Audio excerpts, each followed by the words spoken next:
the highest incidence of prostate cancer now in the world is actually in Jamaican men. So African American men now are second, Jamaican men are first. But it's probably because of our diets, our lifestyles. Okay. We eat too much grease.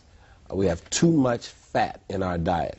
And we have too much saturated fat, which comes from animals.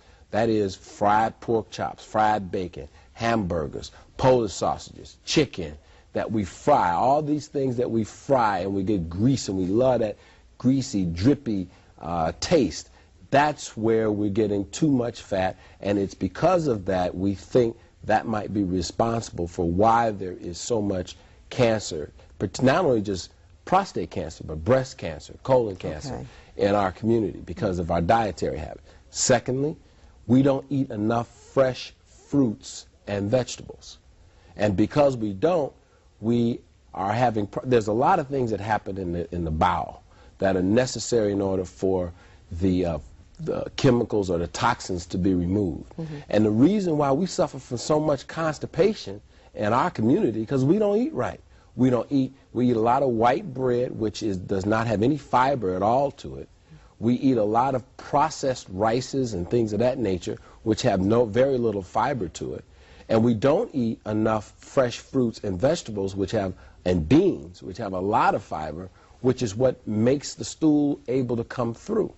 So these things make all the toxins. Since the stool doesn't come through at a fast enough pace, you ingest more of the toxins that you don't need, which then create an environment that makes the cancers make you more susceptible to breast, colon, lung, and cervical cancer. Now, does genetics play any part into this? Genetics can, because there are certainly certain kinds of cancers that sometimes run in families.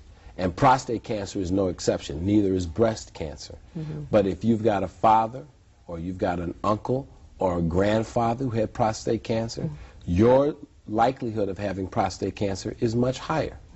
Now, the one thing I wanted to make a very important point about is that early prostate cancer doesn't produce any symptoms at all. Because we are people who think that if it doesn't hurt us, if we don't see blood, if we don't have pain, if something doesn't keep us from going to work, that everything is okay. And nothing could be further from the truth. And brothers have a tendency, especially, to take better care of their cars. They'll take the car in for every 3,000 miles to get the oil changed and spend whatever is necessary to do it, but won't take 5 minutes to come to the doctor and get themselves checked.